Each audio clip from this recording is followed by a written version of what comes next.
Le Seigneur Jésus-Christ vous bénisse richement. C'est un réel plaisir, n'est-ce pas, de nous retrouver ce week-end pour, n'est-ce pas, une fois de plus encourager les bien-aimés à écouter et entendre la voix de Dieu pour notre jour. Nous rendons grâce à Dieu pour ce privilège qu'il nous accorde une fois de plus ce matin. Et voilà, n'est-ce pas, nous voulons continuer, n'est-ce pas, dans cette même lancée que la semaine dernière, parce que le seul ministère fidèle, le seul répétiteur fidèle de ce message, ce sont les bandes. Rien ne peut répéter fidèlement ce message. Vous ne pouvez même pas vous répéter vous-même. Et William Branham l'a dit, nous l'avons lu la semaine dernière, il nous a clairement dit qu'il ne peut pas être sur toutes les plateformes. Il ne peut pas répéter ces messages, les répéter encore et encore. Il a dit, voilà pourquoi nous enregistrons ce message sur bande magnétique et nous envoyons cela partout dans le monde entier, afin que cela serve de témoignage. Donc, personne ne peut répéter fidèlement ce message. C'est le seul ministère dont nous avons besoin aujourd'hui, le seul ministère qui sauvera jamais le monde. Écoutez ce que William Branham dit dans Condamnation par représentation, prêché, n'est-ce pas, le 13 novembre 1960 à partir du paragraphe 232. Le prophète dit, à partir du paragraphe 231, bon, quand vous priez, quand vous viendrez ce matin, nous voulons prier. Et nous voulons prier que Dieu vous donne de rejeter toutes ces choses. Peut-être que ce petit message vous débarrassera de cette hybridation. Message avec grand M. Ce message nous débarrasse de l'hybridation. Nous rendons grâce à Dieu. Et vous ramènera pour que vous soyez un serviteur humble qui s'avancera et dira « Je crois en Dieu ». Les gens se demandent souvent, je vais dire ceci, écoutez bien. Ils disent « Frère Branham, aucun ministère n'est comparable au vôtre. Nulle part dans le monde, par le surnaturel qui l'accompagne. De grands hommes, je pourrais mentionner leur nom si ce n'était pas enregistré, m'ont appelé pour que j'aille avec eux. Ils disaient, votre ministère est la seule chose qui sauvera le monde. Le ministère de William Branham est le seul ministère, la seule chose qui sauvera le monde. William Branham continue, dit, pourquoi est-ce qu'on ne trouve ça nulle part ailleurs? Revenez à la parole. Dieu peut uniquement bâtir sur ce fondement-là. Donc, si je suis si profondément dans l'erreur, dans la façon dont je baptise les gens, et dans la façon dont je parle du Saint-Esprit, et dans les choses que je fais, pourquoi donc Dieu y fait-il honneur? Produisez quelque chose de semblable. C'est impossible. On ne peut pas produire quelque chose de semblable. On ne peut pas. Et je le dis, j'assume mes mots. Rien ne peut être comparable à ce ministère en ce temps de la fin. Rien, aucun ministère. Vous avez des puissants ministères. Vous priez pour les malades, ils sont guéris. Vous faites toutes ces choses. Mais rien en parole, en puissance, en manifestation, ne peut être comparable à ce ministère. Béni soit le nom du Seigneur. Voilà pourquoi donc, je ne dis pas ça de moi-même. Ce ne serait pas bien. Mais j'essaye de vous dire que c'est parce que je m'en tiens à la vérité, à la parole et à la parole seulement. William Branham continue. Prospérer, réaliser de grandes choses et de grands lieux. Ça, pour Dieu, ça ne veut rien dire. Absolument rien. Je regardais une vidéo une fois sur YouTube, et c'était un jeune ministre qui interviewait un ancien, un ministre, n'est-ce pas? Et il avait fait la vidéo, le titre de la vidéo c'était Révérend tel tel, je ne vais pas citer son nom ici, Révérend tel tel de pousseur à milliardaire. Et je me suis posé la question. Et puis j'ai écouté la vidéo d'un bout à l'autre. Je me suis posé la question, en quoi cela peut-il aider l'épouse à se préparer pour l'enlèvement? Vous voyez pourquoi nous voulons écouter William Branham? Parce que toutes ces choses-là sont dites. Nous ne voulons pas de ces absurdités, de ces choses qui ne nous préparent pas pour l'enlèvement. En quoi quitter de pousseur à milliardaire peut aider l'épouse à aller à l'enlèvement? Ne perdons pas de vue l'objectif principal. William Branham dit, prospérer, réaliser de grandes choses et de grands lieux. Ça, pour Dieu, ça ne veut rien dire, absolument rien. Ce qu'il faut, c'est de s'en tenir à cette parole. Et alors, Dieu œuvre dans cette parole, confirme cette parole, s'en tient à elle, le signe que le Dieu vivant est parmi nous. Le seul ministère. Le seul ministère. Et William Branham dit, dans, n'est-ce pas, une fois encore, prêché, n'est-ce pas, le soir du 20 janvier 1963, Frère Branham dit, puissent les hommes et les femmes saisir la vision ce soir, comprendre quel est le programme de Dieu pour ce dernier jour. Puissent les hommes et les femmes saisir la vision ce soir, comprendre quel est le programme de Dieu pour ce dernier jour. Voilà tout ce qu'il faut faire. Entrer simplement dans son programme et ensuite les autres choses s'arrangeront toutes seules. C'est ça que les ministres doivent amener à l'Église. Amener les gens à saisir le programme de Dieu et le reste des choses s'arrangera toutes seules. Le reste des choses, c'est ce qu'il nous a enseigné. Et nous, il a dit, cherchez premièrement le royaume de Dieu et sa justice. Toutes les autres choses seront données par-dessus. Béni soit le nom du Seigneur. Le programme de Dieu, c'est quoi? William Branham dit, dans le cadeau enveloppé de Dieu prêché le 25 décembre 1960, il dit, quand il refuse le Saint-Esprit, il refuse Christ. Il refuse le programme de Dieu. Il refuse le messager. Il refuse tout. Si vous refusez le messager, vous refusez Christ. Vous refusez le Saint-Esprit, vous refusez le programme de Dieu. Puissent les hommes et les femmes saisir la vision ce soir, comprendre quel est le programme de Dieu pour ce dernier jour. Et le programme de Dieu, c'est d'entendre la voix de son messager enregistrée sur bande magnétique. C'est la seule chose, c'est le seul ministère qui sauvera le monde. William Branham dit, dans s'identifier à Christ, prêcher, n'est-ce pas, le matin du 20 décembre 1950 au paragraphe 7, il dit, il y a quelques instants dans le bureau, j'ai rencontré des gens qui viennent de l'extérieur, de l'Illinois. Et il y avait à peu près 4 ministres, 3 ou 4 ministres. Ils m'ont dit, frère Branham, nous avons enseigné le contraire toute notre vie. Mais maintenant, nous saisissons la vision et nous voyons où est vraiment la vérité. Nous nous demandions ce qu'il en était. Voyez? Et béni soit le nom du Seigneur. Des ministres sont en train de saisir la vision. Ils ont compris quel est le programme de Dieu. Ils ont compris que s'ils refusent le messager, ils refusent le programme de Dieu. S'ils refusent que le messager soit le pasteur, le docteur, le prophète, l'apôtre, l'évangéliste de leur assemblée, ils ont refusé le programme de Dieu. Ils ont rejeté la vérité. Mais béni soit le nom du Seigneur. Il y a des gens qui saisissent la vision et qui mettent, n'est-ce pas, la voix de Dieu à chaque service. Oui, cela n'annule pas le ministère d'un ministre, cela n'annule pas le ministère d'Éphésiens 4, ils ont un rôle à jouer. Il n'est pas interdit de prêcher. Ils peuvent prêcher, mais il faut qu'à chaque service, William Branham parle à l'Église. Parce qu'il a été dit dans Apocalypse 22, verset 16, « Moi, Jésus, j'ai envoyé mon ange pour vous attester ces choses dans les églises. » Béni soit le nom du Seigneur. Écoutez donc ce que le prophète dit ici, n'est-ce pas, pour renchérir cela. Le prophète dit dans Le Roi rejeté, prêché, n'est-ce pas, le matin du 15 mai 1960, le prophète dit, c'est une bande, une brochure sans paragraphe, ou alors sans numérotation dans les paragraphes. Et ces gens-là se sont écriés, ils ont dit, nous le savons, et nous savons qu'un jour, nous retournerons sur terre avec toi. Ils ont dit, Jésus viendra, et tu seras jugé selon la parole que tu nous as prêchée. Après, si tu es accepté à ce moment-là, et tu le seras.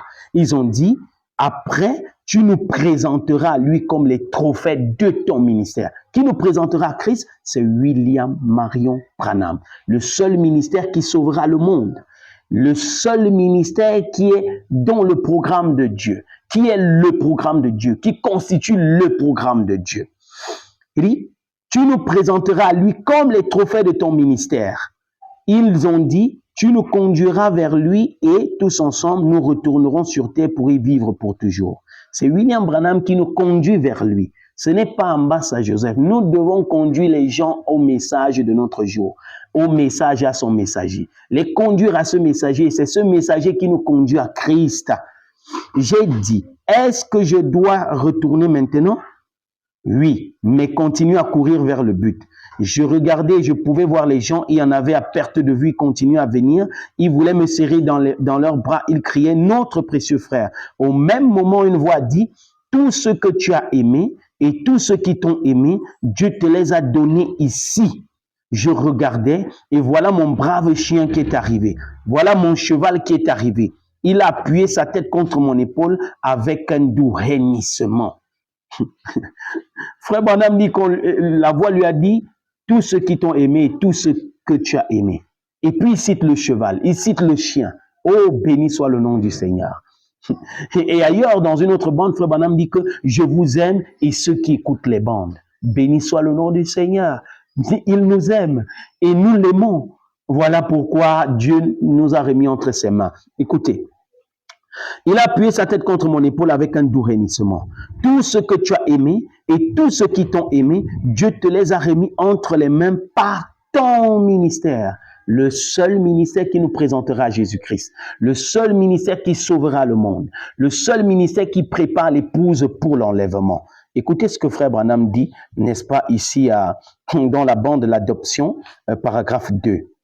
Deuxième partie, prêché le 18 mai 1960 à partir du paragraphe 220. Si jamais un homme a représenté le pentecôtisme et a été un vrai apôtre, c'est bien F.F. Bosworth, propre, honnête, le véritable évangile. Vous voyez, c'est bien frère Bosworth. Et quand je l'ai serré dans mes bras et que je me suis écrié, mon père, chars d'Israël et leur cavalerie, il a dit, fiston, reste sur le champ de travail. Il a dit, va là-bas sur les champs de mission. Avant certains des jeunes, si tu peux, avant qu'ils y fassent entrer plein de fanatisme, apporte-leur ce véritable évangile que tu as, fiston. Le frère Bosworth, en train de quitter ce monde, dit, n'est-ce pas, nous savons ce que cela signifie. Dit à William Branham d'aller sur le champ de travail, de travailler avant que les jeunes ministres, avant que toutes ces personnes-là ne sèment une confusion au milieu du peuple de Dieu. Il a dit, ton ministère n'a pas encore commencé en comparaison de ce qu'il sera. Il a dit, tu es un Branham tout neuf. Il a dit, tu es jeune fiston. J'ai dit, frère Bosworth, j'ai 48 ans. Il a dit, tu n'as pas encore commencé. Il a dit, ne laisse pas ces jeunes prédicateurs pentecôtistes aller là-bas et empoisonner la chose avec un tas d'absurdités et faire que tous les diplomates et le pays tout entier s'y opposent avant que tu y arrives.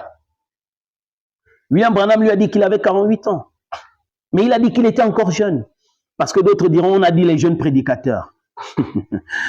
Nous avons même des anciens qui ont même 40 ans de ministère, 50 ans de ministère, mais qui ont pourri le chemin, qui ont mis, n'est-ce pas, de la confusion dans le peuple de Dieu, au point qu'aujourd'hui, ils ne savent pas à quel sens sauver. Ils ne savent pas qu'il faut écouter le messager pour se préparer pour l'enlèvement. Il a dit, continue à avancer, frère Branham, va de l'avant avec l'évangile que tu as. Il a dit, je crois que tu es un apôtre ou un prophète de l'Éternel, notre Dieu. Béni soit le nom du Seigneur. Écoutez ce que William Branham dit dans le procès prêché, n'est-ce pas, le 19 avril 1964 au paragraphe 64. Un jour à la rivière, je baptisais 500 personnes à la rivière et tout à coup, cette même lumière qui était venue quand j'étais un petit garçon est apparue. J'avais dit aux gens que je la voyais. Ils disaient que je rêvais et que c'était en quelque sorte une conception mentale que j'avais. Mais devant plus de 5000 personnes, à 14 heures, un après-midi de 1933, venant d'un nuage descendu du ciel, on a entendu ces paroles. Comme Jean-Baptiste a été envoyé comme précurseur de la première venue de Christ, ton ministère sera le précurseur de la seconde venue de Christ. Là, des milliers de personnes l'ont entendu et les journaux en ont rendu témoignage. La précision en vaut la peine. Ton ministère sera le précurseur de la venue de Christ. Et ce ministère est sur bande magnétique. Et c'est ce ministère qui prépare l'épouse pour cette venue. C'est ce ministère, le ministère de William Marion Branham. comme l'ange est apparu au fleuve Ohio en juin 1933, confirmant ce ministère. Disons comme Jean-Baptiste a été le précurseur de la première venue de Jésus-Christ, ton ministère, le ministère de William Branham, préparera la seconde venue, sera le précurseur de la seconde venue de Christ. Oh mes bien-aimés, c'est la seule chose qui prépare l'épouse pour cette venue secrète, cette venue soudaine et secrète. Il n'y a que l'épouse qui verra cela et qui ira à l'enlèvement. Celle qui s'appuie sur ce messager en cet âge dans lequel nous vivons. Béni soit le nom du Seigneur. Écoutez, pour terminer, je vais lire donc cette citation. Écoutez ce que William Branham dit dans question et réponse numéro 1, prêché, n'est-ce pas, le matin du 23 août 1964. Le prophète dit, voyez, un groupe de ministres me disait, la seule chose que nous avons contre vous, frère Branham, l'une des choses, c'est que les gens qui viennent vous écouter, il n'y a pas moyen de les convaincre d'aller à aucune église. Ce que les ministres ont contre le ministère des bandes, c'est que dès que quelqu'un écoute les bandes, il ne veut plus écouter aucun ministère. Il ne veut plus écouter rien d'autre. Et comme frère Joseph Branham a dit, ce n'est pas ce que quelqu'un a dit qu'il a dit. Ce n'est pas ce que quelqu'un a expliqué qu'il a dit. Mais nous voulons entendre ce que lui-même a dit. Point.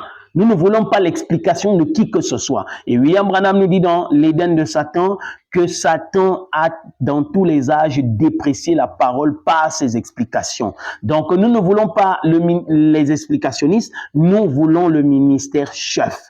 Nous voulons le ministère, le seul ministère qui sauvera le monde, le seul ministère qui nous présentera Jésus-Christ, le seul ministère qui nous prépare pour la venue de Jésus-Christ, le seul ministère, alléluia, qui, n'est-ce pas, nous présentera à notre Seigneur. Et William Branham nous le dit aussi clairement pour enchérir et terminer, n'est-ce pas, le prophète nous dit ici, dans la bande... qui dites-vous que c'est? Paragraphe 129. Il dit, il n'en voulait pas de ce message d'un seul homme. Corée d'Atan ne voulait pas du message d'un seul homme. Du message, il ne voulait pas que ce soit Moïse seul. Il n'en voulait pas de ce message d'un seul homme. Non, il n'en voulait pas. Et jamais Dieu n'a traité avec plus d'une personne à la fois. C'est toujours le message d'un seul homme. Quand a-t-il déjà traité avec les gens autrement que par un seul homme? Cet individuel, ce n'est pas un groupe. C'est toujours le message d'un seul homme. Béni soit le nom du Seigneur. Et quand nous entendons William Branham, nous ne voulons plus entendre un autre ministre. Et William Branham l'a dit, ce que les ministres avaient contre lui, c'est que lorsque les gens l'entendaient, venaient l'écouter, ils ne voulaient plus entendre autre chose. Ils ne voulaient plus aller dans ces églises formalistes, mortes, où on prône, n'est-ce pas, la prospérité et tout. Et quand tu n'es pas prospère, quand tu n'as pas les biens, tu n'es pas considéré dans l'assemblée. Non, il ne s'agit pas de ça. Nous nous préparons pour l'enlèvement et nous ne devons pas perdre de vue cet objectif-là. Béni soit le nom du Seigneur. C'était, n'est-ce pas, un petit partage avec vous ce matin et je crois que ceci va édifier plus d'une personne. Nous vous invitons à vous rassembler avec nous demain quand il sera 17h heure locale et 12h heure de Jeffersonville pour entendre la voix de Dieu nous enseigner sur l'âge de l'église de Philadelphie. Nous avons commencé cette série, n'est-ce pas, et nous tirons déjà presque à la fin. Nous sommes à l'âge de l'église de Philadelphie, le 6e âge. Nous vous invitons à vous connecter afin de connaître, n'est-ce pas, les esprits qui, n'est-ce pas, se manifestent dans les assemblées. Comment est-ce que l'église se comporte? Comment la vraie vigne se comporte? Comment la fausse vigne se comporte? Comment est-ce que Dieu traite avec son église? C'est un réel plaisir, c'est un festin que l'épouse est en train de vivre en ce moment. Véritablement, nous vous invitons à être là. Demain, n'oubliez donc pas, quand il sera 17h heure locale, 12h heure de Jeffersonville, connectez-vous, enregistrez-vous sur WhatsApp VGR et entendez la voix de Dieu vous parler, vous prêcher l'âge de l'église de Philadelphie. Que le Seigneur vous bénisse richement.